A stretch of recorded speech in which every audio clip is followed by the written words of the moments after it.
Καλησπέρα. Ονομάζομαι Ηλίας και θα σας μιλήσω σήμερα με την ιδιότητά μου σαν συνιδρυτής της κοινοφελούς ομάδας δράσης Surfers for Life. Το θέμα σήμερα είναι θετική ψυχολογία. Σήμερα οι ομιλίες εστίασαν στην πρόληψη, εστίασαν στο να θα δώσουν εργαλεία στους συνανθρώπους μας, εσάς, σε εμάς, πώς να σεβόμαστε το σώμα μας, πώς να σεβόμαστε το μυαλό μας, να σεβόμαστε την καρδιά μας.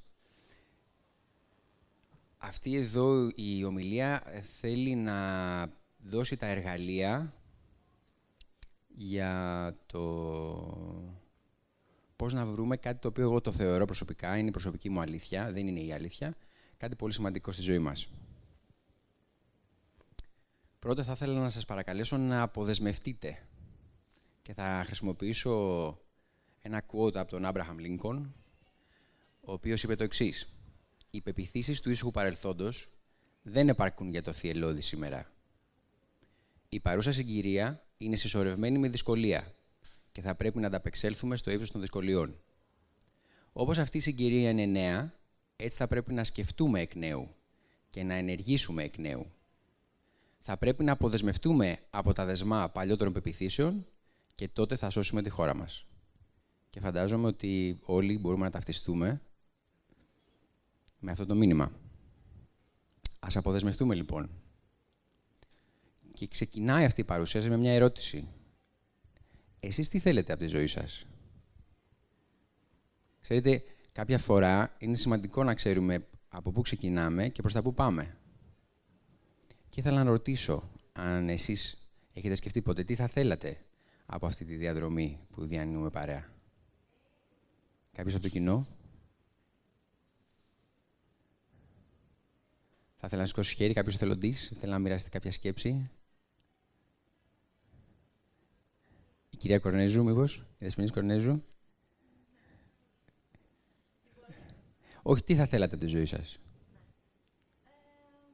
Πείτε μας 2-3 πράγματα. Έτσι, γενικότερα, ευρύτερα, θέλετε στοιχεία. Πάρα πολύ ωραία. Ο κύριος Κατερίνης Γιαννόγλου. Εγώ θα ήθελα από τη ζωή μου υγεία για αυτούς που αγαπώ και κατ' επέκταση και σε όλους. Μάλιστα. Γιατί δεν ζω μόνο εγώ σε αυτή τη γη, είναι εκατομμύρια. Λοιπόν, αλλά από εκεί και πέρα θα ήθελα να παντρευτούν οι γη μου. Πολύ ενδιαφέρον.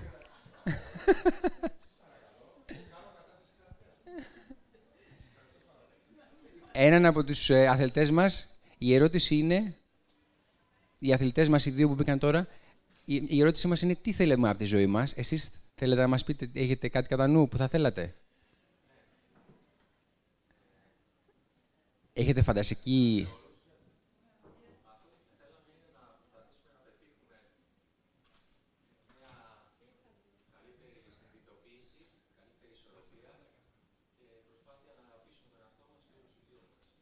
Πάρα πολύ ωραία. Κάποια άλλη σκέψη, μήπως? Να αφήσουμε κάτι για το μέλλον. Πολύ ωραίο. Πάρα πολύ ωραίο. Λοιπόν, κάποιες από τις πιθανές επιλογές ήταν ομορφιά, χρήματα, δύναμη, πλούτο, χαμόγελα, σπίτια, οικογένεια, καριέρα. Ωραίο σήμα για καριέρα, υγεία, επιτυχία, νοημοσύνη. Κάποια από τα πράγματα που θα μπορούσατε να είχατε πει. Δεν τα είπατε. Δεν υπάρχουν λάθος και σωστές απαντήσεις. Να σας πω ότι εγώ ήθελα επιτυχία όταν ήμουν νεότερος και σε ένα μεγάλο βαθμό δεν τα πήγαινα άσχημα, αλλά πάντα κάτι έλειπε. Να είναι καλά να είναι καλά ο φίλος μας ο Καρκίνος, που ήρθε στην παρέα μας το Δεκέμβριο του 2009, όταν διαγνώστηκα με καρκίνο του όρχεως και ήρθε αυτό και σταμάτησε. Και με έκανε να σκεφτώ ότι, επειδή οι γιατροί δεν μου είχαν δώσει πολύ χρόνο ζωής, με έκανε να σκεφτώ ποιο ήταν η σούμα της ζωής μου. Αν έφευγα, ποιο ήταν το νόημα. Και εκείνη τη στιγμή λοιπόν που το αναρωτήθηκα αυτό, η σούμα της ζωής μου ήταν ακριβώς 0. Γιατί εκείνη τη στιγμή αυτό που έψαχνα να βρω δεν ήταν τι απολαύσεις είχα στη ζωή μου. Αυτό που έψαχνα να βρω ήταν τι αφήνω πίσω μου. Τι έκανα για να κάνω αυτόν τον κόσμο και τους ανθρώπους που μένουν μέσα του, να τους κάνω λίγο πιο ευτυχισμένους, λίγο καλύτερους, να τους βοηθήσω. Γιατί αυτό που ήταν ξεκάθαρο εκείνη τη στιγμή ήταν ότι ό,τι είχα κάνει για μένα θα πέθανε με μένα. Ενώ ό,τι είχα κάνει για άλλους θα έμενε ζωντανό. Οπότε, πολύ εύστοχο. Και επίσης αυτό που ήταν προφανές ήταν ότι για να ανταπεξέλθω στην πρόκληση που ονομάζεται καρκίνος, έπρεπε να κρατάω την ψυχολογία μου πολύ ψηλά. Και με βοηθούσε πάρα πολύ ιστορίες δύναμης, ανθρώπων δηλαδή που είχαν περάσει κάτι παρόμοιο και τα είχαν καταφέρει και που κάνανε πράγματα αφού γινόντουσαν καλά για να βοηθήσουν άλλους. Κάπως έτσι το αποτέλεσμα ήταν η ίδρυση των Surfers for Life, γιατί όσο έκανα χημειοθεραπείες, κατέστρωνα ένα σχέδιο να διασχίσω μια θάλασσα για όσους εμπλέκονται με τον καρκίνο, μια συμβολική υπέρβαση αθλητική, σαν τις συμβολικές υπερβάσεις αθλητικές που έγιναν σήμερα από τους αθλητές μας, για να ενδυναμώσω αυτή την κοινότητα. Οπότε το αποτέλεσμα ήταν 23 αθλητές να διασχίσουν 30 χιλιόμετρα τον Ευωικό και να συγκεντρώσουν χρήματα για 3 μικροσκοπικές οργανώσεις. Και αυτό έγινε πέρσι και το ονομάσαμε τον πρώτο διάπλο της αλληλεγγύης. Το οποίο συνήθως εδώ δείχνω ένα βιντεάκι, γιατί είναι αρκετά εντυπωσιακό, αλλά επειδή δεν έχουμε χρόνο σήμερα. Αυτό που θέλω να πω είναι ότι αυτό άλλαξε τα πάντα. Τίποτα δεν ήταν το ίδιο την επόμενη μέρα. Όσοι ασχοληθήκαμε με αυτό, γεμίσαμε με τόση χαρά, γεμίσαμε με τόση ευτυχία και αναγκάστηκα ουσιαστικά εκ των πραγμάτων να προσπαθήσω να καταλάβω πώς έγινε αυτό. Ήταν εντελώς αναπάντεχο. Κάπως έτσι γεννήθηκαν οι Surfers for Life, η οποία είναι η ομάδα που ξεκίνησε από το όραμα ενός καρκινοπαθή να διασχίσει μια θάλασσα και συνεχίζει σήμερα να συνεισφέρει με τρόπους που εμείς πιστεύουμε ότι έχουν νόημα και ότι είναι θετικοί. Στην έρευνα που έκανα για το τι συμβαίνει, γιατί είμαστε όλοι πλέον σε πελάγια ευτυχίας, πέτυχα αυτούς τους 5 ανθρώπους που είπαν ακριβώς το ίδιο πράγμα. Απάντησαν στην ερώτηση του τι θέλουν οι άνθρωποι. Και αυτό που είπαν είναι ότι αυτό που θέλουν οι άνθρωποι είναι ευτυχία. Ο Δαλάι Λάμα είπε ότι όλα τα ανθρώπινα όντα είναι τα ίδια. Θέλουν ευτυχία και δεν θέλουν να υποφέρουν. Και υπάρχουν 2 ειδών ευτυχίες. Η μία η οποία έρχεται από τα υλικά αγαθά, η οποία δεν έχει διάρκεια, και άλλη που έρχεται από την μεταμόρφωση του μυαλού. Ο Σοκράτης αφού έγραφε για σελίδες και προσπαθούσε να φτάσει κάπου, έφτασε στο συμπέρασμα ότι οι άνθρωποι θέλουν τα πράγματα για να είναι ευτυχισμένοι και ρωτάει και γιατί οι άνθρωποι θέλουν να είναι ευτυχισμένοι και λέει ότι δεν υπάρχει λόγος να ρωτάμε γιατί οι άνθρωποι είναι ευτυχισμένοι. Είναι ξεκάθαρο ότι οι άνθρωποι θέλουν να είναι ευτυχισμένοι γιατί οι άνθρωποι θέλουν να είναι ευτυχισμένοι. Δεν υπάρχει κάποιος άλλος λόγος πίσω από αυτό. Όταν στον Τζον Λένον ρωτήσανε να κάνει μια εργασία στο σχολείο και η εργασία ήταν τι θες να γίνεις όταν μεγαλώσεις, αυτός έγραψε ευτυχισμένος. Και του είπανε δεν έχεις καταλάβει την εργασία και αυτός είπε δεν έχεις καταλάβει τη ζωή. Ο Αριστοτέλης είπε ευτυχία είναι το νόημα και ο σκοπός της ζωής. Είναι ο σκοπός της ανθρώπινης ύπαρξης. Και ο Σίγμουντ Φρόιντ είπε αυτό που οι άνθρωποι θέλουν στη ζωή δεν υπάρχει αμφιβολία, θέλουν ευτυχία και θέλουν να παραμείνουν ευτυχισμένοι. Και για μένα ένα φεστιβάλ Ευζήν δεν θα μπορούσε να είναι ολοκληρωμένο εάν δεν έδινε στους επισκέπτες του τις απαντήσεις σε κάτι τόσο σημαντικό, αφού αυτοί οι άνθρωποι είπαν ότι αυτό θέλουμε. Και ήρθε αυτός ο άνθρωπος εδώ, ο προφέσορ Μάρτιν Σέλιγμαν, ο οποίος είναι ένας από τους αγαπημένους μου ανθρώπους στον κόσμο, γιατί είπε το προφανές, κάτι που εμένα μου φάνηκε εντελώς αληθινό όταν το άκουσα. Όταν το ρώτησαν στο CNN, έδωσε μια συνέντευξη και του λένε ποιο είναι, λέει, κυρία Σέλιγμαν, λέει, ποια είναι η κατάσταση της ψυχολογίας σήμερα, πείτε μας με μια λέξη, και λέει είναι καλή. Λέει, δεν μας επαρκεί η απάντηση, λέει. Πείτε μας με 2 λέξεις, αν θέλετε. Λέει, ναι, όντως, με 2 λέξεις η κατάσταση της ψυχολογίας σήμερα δεν είναι καλή. Αναγκάστηκαν οι δημοσιογράφοι να το ρωτήσουν και να το κάνουν και ερωτήσεις. Γιατί το λέτε αυτό, κύριε Σέλιγμαν, λέει. Γιατί λέει η ψυχολογία είναι καλή, γιατί βοηθάει τους άρρωστους ανθρώπους να γίνουν λιγότερο άρρωστοι. Αλλά αυτό που δεν ασχολείται καθόλου είναι να κάνει εμάς, τους κανονικούς ανθρώπους, να τους κάνει λίγο πιο ευτυχισμένους. Δηλαδή παίρνει ανθρώπους από το -10 και τους πάει μέχρι το -5 και στην καλύτερη περίπτωση μέχρι το 0, αλλά δεν παίρνει ανθρώπους από το 5 και τους πάει στο 50. Και λέει, οπότε ξεκίνησαν ένα καινούριο κομμάτι της ψυχολογίας, το οποίο ονομάζεται θετική ψυχολογία και ασχολείται με αυτό το κομμάτι, ασχολείται με εμάς, τους κανονικούς ανθρώπους που δεν έχουμε κάποιο ψυχολογικό πρόβλημα. Ή μάλλον δεν το ξέρουμε. Και λοιπόν, μετά από χιλιάδες πειράματα, είδαν ότι μπορούν να ξεχωρίσουν την ευτυχία σε 3 ειδών ευτυχίες. Η μία ήταν η ευχάριστη ζωή. Η ευχάριστη ζωή είναι ένα γεύμα με ένα φίλο. Είναι μια ταινία σε ένα σινεμά. Είναι όταν περνάμε όμορφα. Και το κοινό χαρακτηριστικό που έχουν αυτές οι εμπειρίες μεταξύ τους είναι ότι η χαρά που παίρνουμε έχει μικρή διάρκεια, έχει μικρή ένταση. Δηλαδή, μέχρι να πάμε σπίτι μας το έχουμε ξεχάσει, ότι περάσαμε ωραία στο σινεμά. Και είναι σαν το παγωτό. Η πρώτη γλειψιά είναι η καλύτερη, η δεύτερη είναι η χειρότερη, η τρίτη ακόμα χειρότερη, μέχρι που στο τέλος λιγονόμαστε. Δεν μπορούμε να πηγαίνουμε σινεμά να βλέπουμε την ίδια ταινία κάθε μέρα, ούτε και με τον ίδιο φίλο να το δούμε συνέχεια, αν το βλέπουμε συνέχεια, το βαριόμαστε.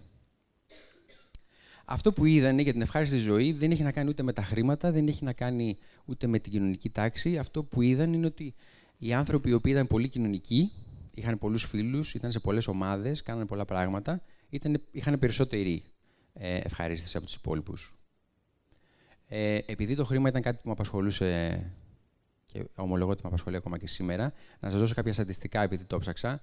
Έκανανε 500.000 πειράματα και είδαν ότι αν είμαστε οι άνθρωποι πάνω από το όριο της φτώχειας, ουσιαστικά το χρήμα δεν αλλάζει το πόσο ευτυχισμένοι νιώθουμε. Επηρεάζει μάλλον λίγο. Ειδικά αν ξεπεράσει ο άνθρωπος ένα ετήσιο εισόδημα της τάξης των 50.000 ευρώ, δεν έχει απολύτως καμία σημασία το πόσο ευτυχισμένος είναι. Είναι μετά καθαρά θέμα ανθρώπινης φύσης και πώς αντιλαμβανόμαστε τον κόσμο. Γιατί είδαν ότι είτε 50.000 ευρώ βγάζεις, είτε 100.000, είτε 300, είτε 1 εκατομμύριο, αυτό δεν έπαιζε κανένα ρόλο. Μετά είδαν ότι υπάρχει η καλή ζωή και την είχαν οι άνθρωποι οι οποίοι ασχολούνταν με πράγματα τα οποία τα αγαπούσαν, ήταν καλοί και όταν κάνανε αυτά τα πράγματα, σταματούσε το μυαλό τους. Ήταν εντελώς απορροφημένοι. Το χαρακτηριστικό που είδανε σε όλες αυτές τις εμπειρίες είναι ότι, σε αντίθεση με τον πρώτο τρόπο, το πρώτο είδος ευτυχίας, όταν είσαι μέσα σε αυτή την απορρόφηση, δεν ξέρεις ότι περνάς καλά. Το ξέρεις μετά. Γιατί εκείνη τη στιγμή είσαι εντελώς απορροφημένος σε αυτό που κάνεις. Ο χρόνος σταματάει για σένα. Και αυτοί οι οποίοι ήταν οι πιο... είχε βέβαια μεγαλύτερη ένταση και μεγαλύτερη διάρκεια από την πρώτη κατηγορία. Η τρίτη κατηγορία είναι η ζωή γεμάτη νόημα. Είδανε λοιπόν ότι οι άνθρωποι οι οποίοι είχαν βρει νόημα στη ζωή τους ήταν οι πιο ευτυχισμένοι από όλους. Και είδανε ότι αυτοί που το κάναν καλύτερα αυτό ήταν αυτοί που είχαν βρει τα δυνατά του σημεία και τα προσφέρανε στην υπηρεσία κάτι μεγαλύτερο από αυτούς, κάτι έξω από αυτούς. Με άλλα λόγια, ήταν συνεισφορά σε άλλους. Και αυτό με βοήθησε να καταλάβω το τι συνέβαινε με εμάς. Έδωσε αρκετές απαντήσεις σε αυτό.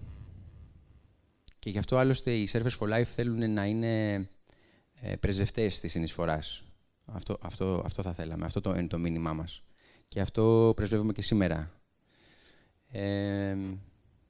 Το γιατί έπρεπε να το δω και αυτό. Είμαι μηχανικός, πρέπει να πάω στη ρίζα του θέματος. Ο Δαλάι Λάμα λέει, όσο περισσότερο ασχολούμαστε με την ευτυχία των άλλων, τόσο πιο όμορφα νιώθουμε οι ίδιοι.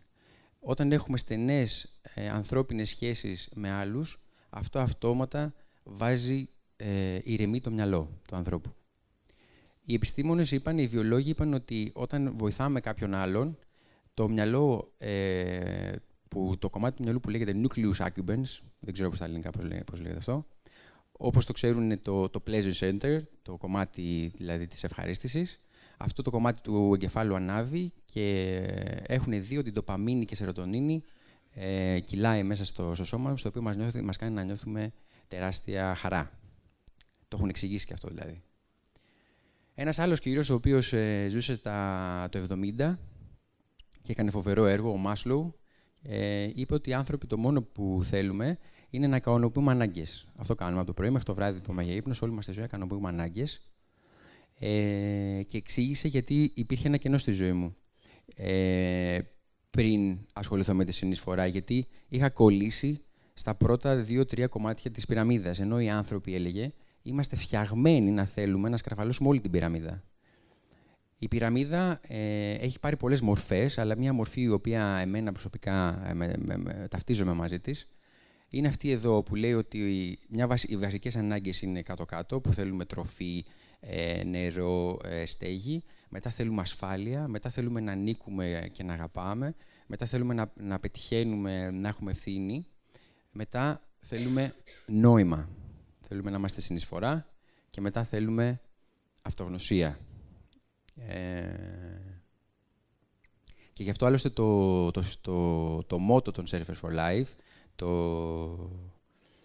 το σύνθημά μας είναι We were made to be awesome. Είμαστε φτιαγμένοι για να είμαστε καταπληκτικοί και ο δρόμος προς το να γίνουμε καταπληκτικοί περνάει μέσα από τη συνεισφορά. Δηλαδή, είναι στο μονοπάτι αυτό το οποίο πρέπει όλοι να διαλύσουμε. Θέλουμε όλοι να διανύσουμε. Και αυτό εξήγησε πάλι από μια άλλη πτυχή το τι συνέβαινε με εμάς, πώς είχαμε μεταμορφωθεί μέσα από αυτή την πρωτοβουλία που πήραμε. Πιστεύουμε σε ένα καλύτερο αύριο, γιατί αυτό συμβαίνει. Είτε το ξέρουμε είτε όχι, εμείς μπορούμε να κατηγορούμε ο ένας τον άλλον. Αλλά σε περίπτωση που δεν το ξέρετε, από το 2000, σήμερα 8 εκατομμύρια περισσότεροι άνθρωποι παίρνουν φάρμακα κατά του AIDS. Οι θάνατοι από μαλάρια έχουν μειωθεί κατά 75%. Τα μικρά παιδιά πεθαίνουν 2,65 εκατομμύρια το χρόνο λιγότερα παιδιά στον κόσμο. Και οι άνθρωποι που ζουν κάτω από το όριο της φτώχειας από το 2000 έχουν μειωθεί κατά 34%. Που σημαίνει ότι έχουμε αρχίσει να καταλαβαίνουμε ότι είμαστε εδώ όλοι μαζί, πάνω στο ίδιο καράβι, είμαστε όλοι αδέρφια, είμαστε ένα πράγμα και αρχίζουμε και βοηθάμε ο ένας τον άλλον. Έτσι τουλάχιστον το εξηγώ εγώ. Σαν αποτέλεσμα, κλείνοντας την ομιλία μου σήμερα, τώρα ξέρετε ότι είσαστε φτιαγμένοι για να είστε καταπληκτικοί. Σε περίπτωση που δεν το ξέρατε. Και ότι ο δρόμος στο να είστε καταπληκτικοί περνάει μέσα από τη συνεισφορά. Θα μπορούσαμε να φύγουμε από εδώ και να σκεφτόμαστε περισσότερο για τη συνεισφορά, το οποίο δεν θα βοηθούσε κανέναν. Θα μπορούσαμε να φύγουμε από εδώ και να μιλάμε περισσότερο για τη συνεισφορά. Θα βοηθούσε κάπως. Θα μπορούσαμε να κάνουμε περισσότερες δράσεις, τις οποίες να είναι συνεισφορά. Αυτό βοηθάει αρκετούς. Αλλά για μένα η πρόκληση είναι να βρούμε τρόπους ώστε να αλλάξουμε ολόκληρο το είναι μας και να είμαστε ολόκληρη συνεισφορά. Φαντάζομαι ένα τέτοιο τρώει με έναν τρόπο που είναι συνεισφορά, περπατάει με έναν τρόπο που είναι συνεισφορά, δηλαδή παραχωρεί την προτεραιότητα. Δεν ξέρω τι μπορεί να κάνει. Προσπαθώ να το φανταστώ και προσπαθώ να του μοιάσω, αλλά ο καθένας έχει τη δική του ερμηνεία γι' αυτό. Εγώ έχω βρει το νόημά μου και το νόημά μου είναι να έρχομαι σε τέτοιου είδους ομιλίες και να σας τσιγκλάω να βρείτε εσείς το νόημά σας. Δεν ξέρω εσείς τι θέλετε να κάνετε γι' αυτό. Τέλος, να σας πω ότι θα μπορεί να φύγετε από εδώ. Στόχος είναι να φύγετε από εδώ λίγο εμπνευσμένοι, λίγο πιο ενδυναμωμένοι, λίγο πιο συνειδητοί, αν είναι αυτή η σωστή λέξη. Αλλά φεύγοντας από εδώ, θα βρείτε διάφορες δικαιολογίες για να μην το κάνετε. Όπως εγώ βάζω συνέχεια δικαιολογίες στον εαυτό μου, γι' αυτό το ξέρω αυτό. Να σας πω ότι όταν μου ζητήσανε από τους γιατρούς χωρίς σύνορα να τρέξω το μαραθώνιο, επειδή ο καρκίνος μου άφησε θρόμβωση στο αριστερό μου πόδι, συνέχεια έλεγα στον εαυτό μου ότι δεν θα τα καταφέρω και δεν θα τα καταφέρω, δεν θα τα καταφέρω. Και γέλαγα βέβαια με τον εαυτό μου, γιατί ήδη είχα καταφέρει και τα πράγματα στη ζωή μου. Και λέω θα κάτσω και θα γράψω το ημερολόγιο του δειλού. Γιατί όσο έτρεχα, έλεγα δεν θα τα καταφέρω, δεν θα τα καταφέρω και συνέχιζα. Και ήταν φανταστική εμπειρία βέβαια, και αν δεν το είχα κάνει, θα το είχα μετανιώσει. Οπότε αυτό το έχουμε όλοι κοινό, το φόβο, που μας σταματάει από το να ονειρευόμαστε μεγάλα όνειρα και να παίρνουμε μέρος σε μεγάλες δράσεις. Μια πολύ συχνή δικαιολογία που δίνω εγώ είναι ότι δεν έχω τα χρήματα. Να σας πω ότι σήμερα αυτή η εκδήλωση που είδατε και βιώνετε έχει ο στόχος μας ήταν να την κάνουμε με 0 ευρώ. Σε μεγάλο βαθμό το έχουμε πετύχει αυτό. Δεν ξέρω πώς σας φαίνεται αυτό. Ότι όλο έχει γίνει με χορηγίες. Επειδή εμείς επικοινωνούσαμε αυτό το όραμα, εντάσσαμε ανθρώπους, εμπνέαμε ανθρώπους να ενωθούν για να είναι συνεισφορά και αυτή για όσους ανθρώπους εμπλέκονται με τον καρκίνο. Οπότε δεν ξέρω αν αυτή είναι καλή δικαιολογία πλέον για μένα. Μια άλλη πολύ καλή δικαιολογία που έχω είναι δεν έχω το χρόνο. Και να σας πω ότι εγώ το 2009 που μου είπαν ότι παραλίγο να πεθάνω, κατάλαβα ότι δεν έχω το χρόνο για να μην το κάνω. Δεν είναι δικαιολογία ότι δεν έχουμε το χρόνο, παιδιά, το βλέπετε αυτό. Δεν έχουμε το χρόνο να μην το κάνουμε.